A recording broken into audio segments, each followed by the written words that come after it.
सुखदेव जी वर्णन करते हैं कि राजन, स्वयं मनु ने कहा कि ऋषिवर, सृष्टिकार ब्रह्मा ने वेदों को प्रकट किया और वेदों की रक्षा के लिए आप ब्राह्मणों को प्रकट किया और धर्म एवं जीव की रक्षा के लिए हम क्षत्रियों को प्रकट किया। इसका अर्थ हुआ कि कर्दम ऋषि ब्राह्मण हैं और स्वयंभव मनु क्षत्रिय हैं। मनु ने कहा कि ब्राह्मण और क्षत्रिय क्रमशः भगवान के हृदय और शरीर हैं। ब्राह्मण भगवान के हृदय हैं तो क्षत्रिय भगवान के शरीर हैं। ब्राह्मण बुद्धिवीर हैं और क्षत्रिय बाहुवीर हैं। ब्राह्मण और क्षत्रिय ही वेद, धर्म और जीवों की रक्षा करते हैं।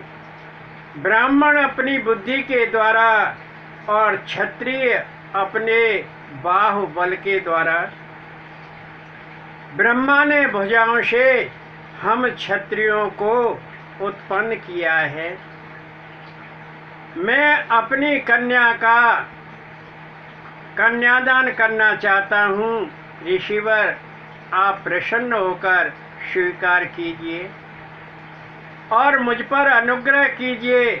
मेरी लाडली आपके गुण, रूप, शील, स्वभाव से बड़ी प्रसन्न है। सुखदेव जी वर्णन करते हैं कि राजन, कन्या देवहूति का वाग्दान भी नहीं हुआ, वह चुपचाप बैठी हुई है और कर्दम ने कहा कि मनु जी ठीक है, परंतु मेरी एक शर्त है। जब तक वह संतान नहीं जन्मेगी मैं उसके साथ रहूँगा और उसके बाद मैं तप करने के लिए जंगल में चला जाऊँगा। स्वयं मनु ने कहा कि कर्दम ठीक है और कर्दम देवहूति का ब्राह्म विवाह संपन्न हुआ। फिर स्वयंभव मनु और रानी शत्रुपा ब्रह्मावर्त में अपनी राजधानी बहिष्मति को चले गए।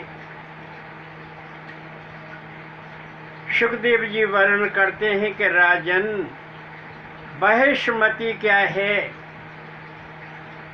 वह मनु की राजधानी कैसे है। एक बार ब्रह्मावर्त में वराह भगवान के रोए गिरे थे और उन रोओं के गिरने से वहाँ कुशा और घास उग आई और उस कुशा घास का आसन बनाकर स्वयंभव मनु ने ब्रह्मावर्त में हजारों वर्ष तप किया। इसलिए यह क्षेत्र, यह नगर बहिष्मति कहलाता है। बिंदु सरोवर क्या है कि एक बार भगवान के यहाँ अपने भक्त के लिए आंसू टपक गए थे और उनके अश्रु कणों के बिंदु गिरने से यह सरोवर बिंद सर कहलाया। सुखदेव जी वर्णन करते हैं कि राजन, विभाव 8 प्रकार के होते हैं। ब्राह्म विभाव, दैव विभाव, आर्ष विभाव, प्राजापत्य विभाव, आसुर विभाव, गंधर्व विभाव, राक्षस विभाव और पैशाच विभाव। हमारे वर्तमान में, हमारे भारतवर्ष में जो हम सब विभाव करते हैं वह ब्रह्म विभाव कहलाते हैं। दैव विभाव कौन होते हैं? यज्ञ करने वाले पुरोहित को अपनी कन्या दे दी जाती है। यजमान यज्ञ करने वाले पुरोहित को अपनी कन्या दे देता है, उसको दैव विभाव कहते हैं। आर्ष विभाव किनमें होता है? ऋषि आदि में आर्ष विभाव होता है, और प्रजापत्य विभाव जो मिलकर धर्म का पालन करते हैं उसके अनुसार विभाव करते हैं, वह प्रजापत्य विभाव कहलाता है। आश्र विभाव वर पक्ष को कन्या पक्ष के द्वारा कन्या देना आश्र विभाव कहलाता है। सुखदेव जी वर्णन करते हैं कि राजन, यहाँ बड़ा भगवान के रोए गिरे थे और वह रोए कुशा और कांश बन गए, और उन कुशा कांशों की बहेर अर्थात चटाई बनाकर स्वयं मनु ने यहाँ तप किया था, इसलिए यह स्थान बहेशमती के नाम से प्रसिद्ध हुआ। सुखदेव जी वर्णन करते हैं कि राजन, कर्दम फिर देवहूति से विवाह करने के उपरांत तप में लीन हो गए और देवहूति पति की सेवा में रत हो गई। तप करते करते कर्दम ऋषि को 10,000 वर्ष बीत गए। कितने बीत गए? 10,000 वर्ष। एक दिन कर्दम ऋषि की समाधि टूटी और कर्दम ऋषि ने देखा और कहा कि देवी, तू इतनी दुर्बल क्षीण हो गई है, तूने दिव्य भोगों का पान किया है, मुझे भारी दुख है, तूने सांसारिक सुखों को त्याग दिया है। देवहूति ने कहा कि स्वामी,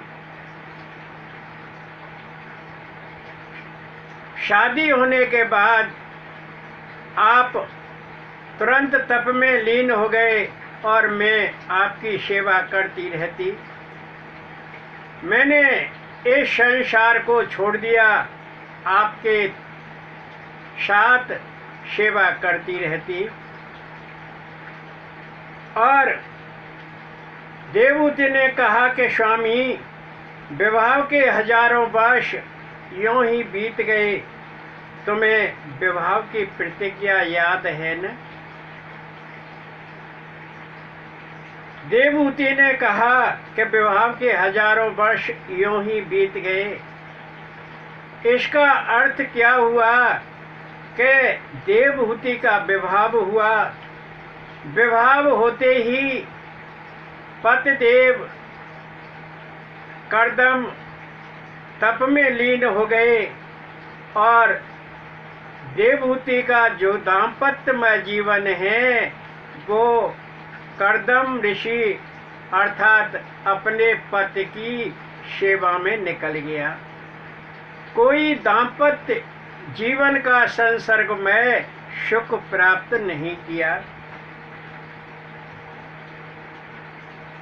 देवहूति ने अपने पति ऋषि कर्दम को याद दिलाया कि हे पतिदेव, हे स्वामी, तुम्हें विवाह की प्रतिज्ञा याद है न? पतिव्रता नारी लाभ माना, गृहस्थ सुख तब हो संतान, पति करो संसर्ग कर्तव्या, होए गंध भुज भवन भव्या। तो देवहूति ने कहा कह हे पतिदेव, पतिव्रता नारी का लाभ या सुख जब ही है जब उसका अंक अर्थात उसकी गोद हरी भरी हो।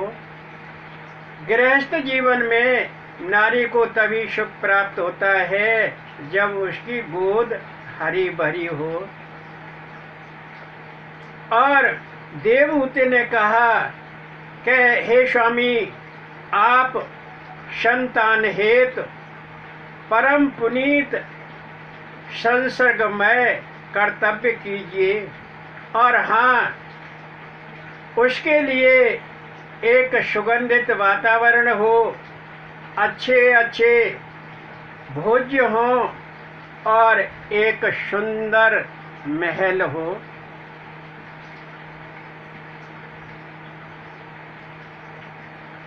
कर्दम ऋषि विचार करने लगे और विचार किया। उन्हें विवाह की हुई अपनी प्रतिज्ञा याद आई। कर्दम ऋषि ने कहा कि देवी ठीक है, तुम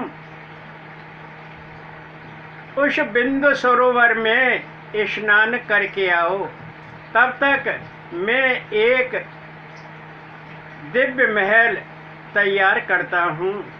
सुखदेव जी वर्णन करते हैं कि राजन, देवहूति तो बिंदु सरोवर में स्नान करने के लिए चली गई और ऋषि कर्दम ने सोने का एक दिव्य विमान तैयार किया।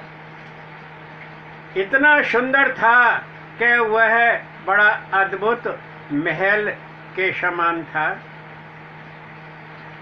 देवहूति ने ब्रह्मावर्त में बिंदु सरोवर में ज्यों ही गोता मारा, त्यों ही नव युवती हजारों की संख्या में वहां आ गईं और वह सेवकाएं कहने लगी कि हम आपकी सेवा करेंगी। देवहूति बड़ी आश्चर्यचकित हुई। उन हजारों की संख्या में सेवकाएं देवहूति का उपटन करने लगी, उनको स्नान कराया, दिव्य दिव्य गहने पहनाए और सुंदर सुंदर वस्त्र पहनाए और देवहूति को बड़े पवित्र पेय पदार्थ दिए और उसका सारा श्रृंगार ऐसा कर दिया जैसे विवाह पूर्व दुल्हन का होता है। उधर कर्दम ऋषि ने सोने का विमान एक बड़ा सुंदर तैयार कर दिया और देवहूति दुल्हन के समान कहाँ दुबली पतली कमजोर थी और अब वो एकदम हृष्ट पुष्ट नवयुवती दुल्हन के समान हो गई, रति के समान हो गई। और वो अपने पति ऋषि कर्दम के पास पहुंची और उसने एक सुंदर विमान देखा। देखकर बड़ी प्रसन्न हुई। कर्दम ऋषि ने उसका हाथ पकड़कर उस विमान में प्रवेश कराया और सुवर्ण विमान में देवहूति चढ़ी और पति कर्दम के संग रसानंद में शराबोर हो गई। कर्दम ऋषि ने देवहूति के संग विमान में दीर्घ समय तक संसर्गमय विहार किया। वैश्रम्भक, सुरसन, पुष्पभद्र, नंदन वन, चैत्र रथवन, सरोवर, थल तीर्थ, नव तीर्थ और आदि सब में विहार किया। विहार करते करते काफी समय व्यतीत हो गया और कर्दम ऋषि ने अपने 9 दिव्य स्वरूप धारण करके देवहूति के संग विहार किया। देवहूति ने एक साथ 9 कन्याएं जन्मी और उन 9 कन्याओं का नाम है कला, अनुसुईया, श्रद्धा, हविर्भू, गति, क्रिया, ख्याति, अरुंधति, शांति। जब 9 कन्याएं हो गईं तो कर्दम ऋषि अपनी पत्नी और अपनी पुत्रियों को छोड़कर जंगल की ओर चलने लगे। जब वो जंगल की ओर चलने लगे, देवहूति ने देखा अपनी बंक कोरों से कि मेरे स्वामी तो कन्याओं का जन्म होते ही तप करने के लिए चल दिए। देवहूति ने कहा कि स्वामी, आप जा रहे हैं ठीक है, पर मुझे इतनी शक्ति देते जाओ कि मैं इन कन्याओं का लालन पालन कर सकूं और इनका विवाह आदि संस्कार भी कर सकूं।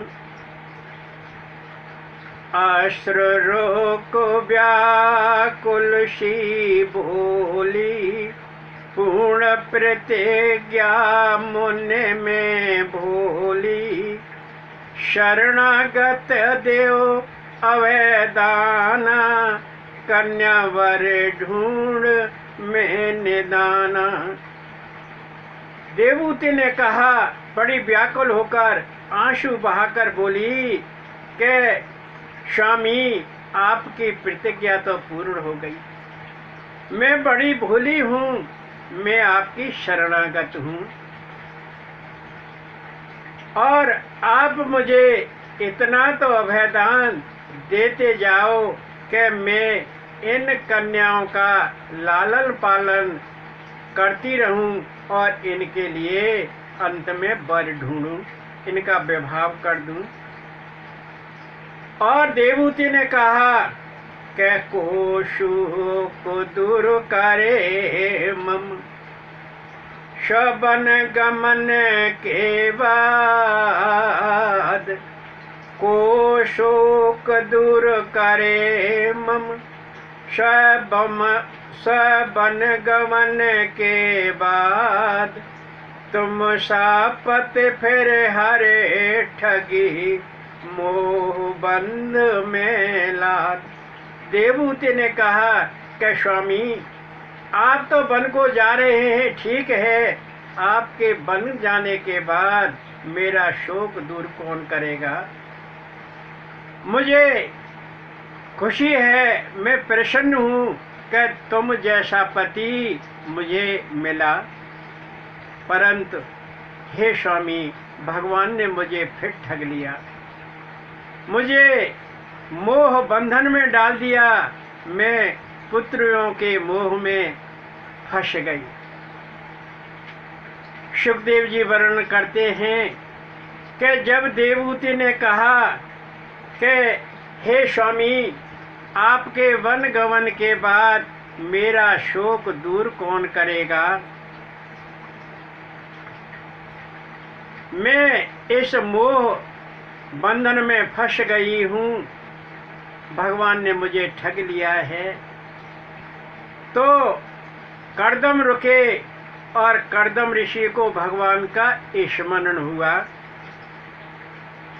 जब वो तप कर रहे थे कर्दम ऋषि और 10,000 वर्ष तप करते करते बीत गए, तो कर्दम ऋषि की तपस्या से प्रसन्न होकर भगवान साक्षात कर्दम ऋषि के सामने प्रकट हुए और कर्दम ऋषि को कहा था कि मैं तुम्हारे द्वारा स्वयं तुम्हारा पुत्र बनकर देवहूति के गर्भ से जन्म लूँगा और सांख्य शास्त्र का उपदेश दूंगा। कर्दम ऋषि ने कहा कि देवी, आप खेद मत करो, आप चिंता मत करो, तुम्हारे विष्णु पैदा होंगे। सुखदेव जी वर्णन करते हैं कि राजन, देवहूति और ऋषि कर्दम अपने दाम्पत्य जीवन को फिर सुखमय बनाकर रहने लगे।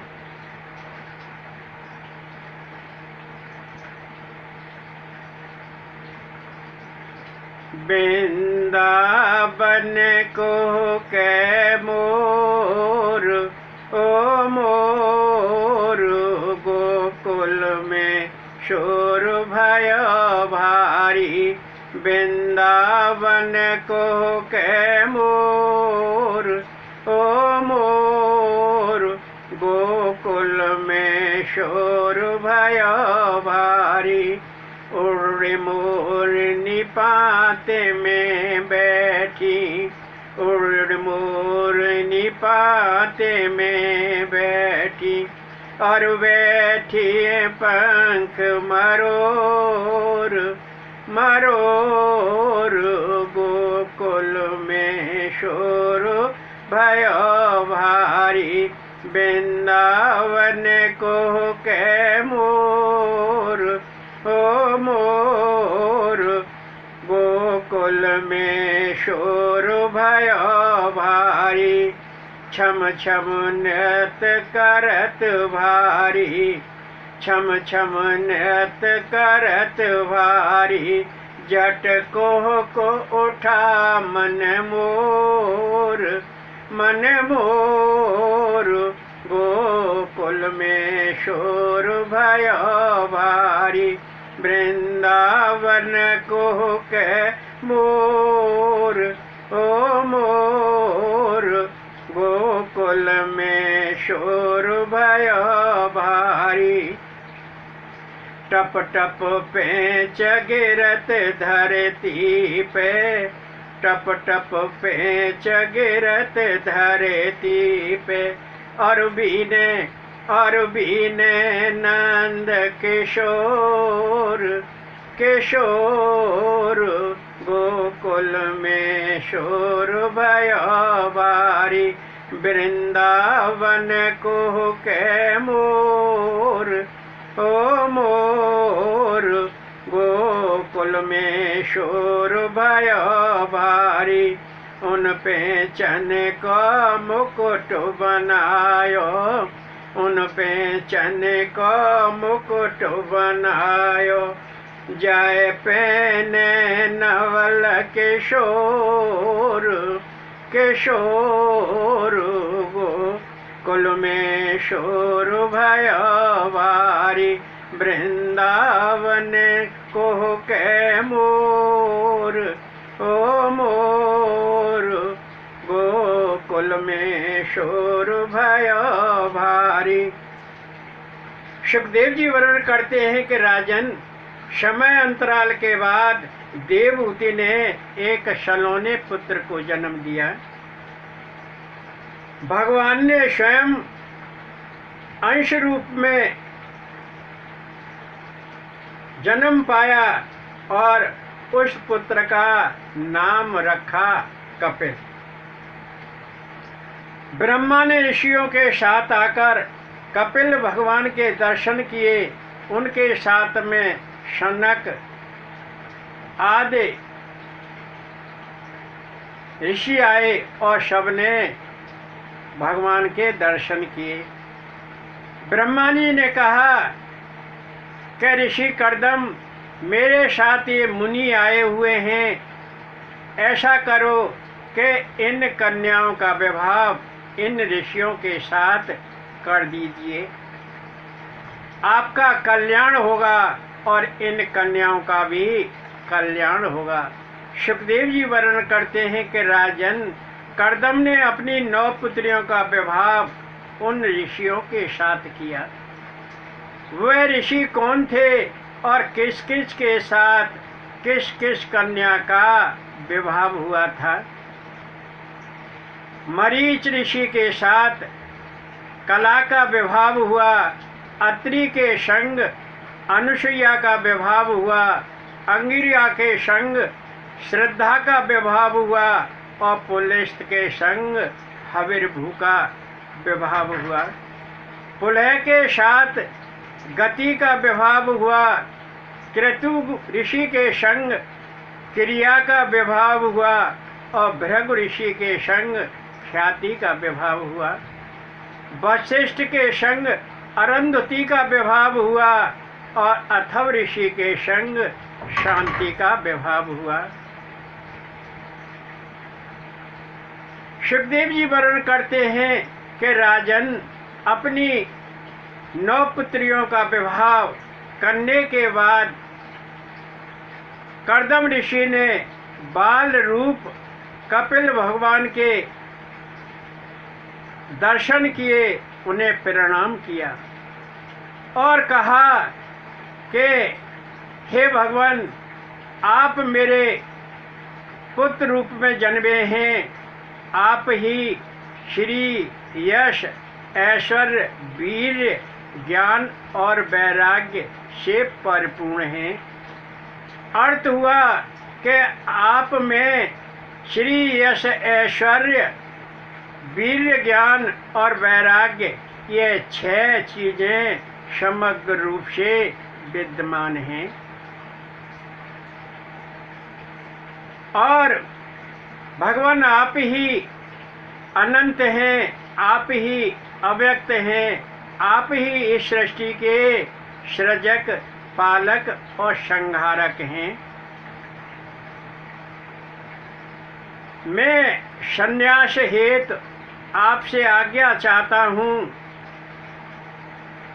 भगवान, आप मुझे भगवान श्री हरि का नाम लेने के लिए आज्ञा दीजिए। मैं जंगल में जाना चाहता हूँ। कर्दम ऋषि ने अपने पुत्रवत भगवान कपिल से आज्ञा मांगी, उनके चरण स्पर्श किए और भगवान कपिल ने पिता कर्दम को आशीर्वाद दिया और कर्दम अपने पुत्र अर्थात भगवान कपिल से आशीर्वाद लेकर जंगल को चले गए और भगवान श्री वासुदेव के ध्यान में रत हो गए और अंत में उनको मोक्ष पद प्राप्त हुआ।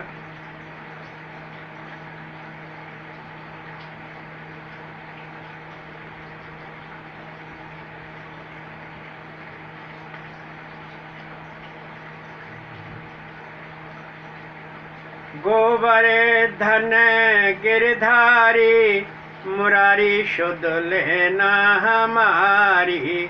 गोवर्धन गिरधारी मुरारी शुद्ध लेना हमारी। लेना हमारी शुद्ध लेना हमारी। गोवर्धन गिरधारी मुरारी शुद्ध लेना हमारी। लेना हमारी शुद्ध लेना हमारी। गोवर्धन गिरधारी मुरारी शुद्ध लेना हमारी। मोर मुकुट पीताम्बर शोहे। बैजंती नित गले में मोहे। मोर मुकुट पीताम्बर शोहे। बैजंती नित गले में मोहे। और कुंडल की छवि न्यारी शुद्ध लेना हमारी। गोवर्धन गिरधारी मुरारी शुद्ध लेना हमारी। तुम बिन हमारी कोले खवरिया। तुम बिन हमारी कोले खवरिया। मेरे तो एक श्याम समरिया। मेरे तो एक श्याम समरिया। मैं तो तिहारी शरण बनवारी। शुद्ध लेना हमारी। गोवर्धन गिरधारी मुरारी शुद्ध लेना हमारी। भरी सभा में द्रौपदी पुकारी। असहाय खड़ी में अबला नारी। भरी सभा में द्रौपदी पुकारी, असहाय खड़ी में अबला नारी, मेरी बचाओ लाज गोचारी, शुद्ध लेना हमारी।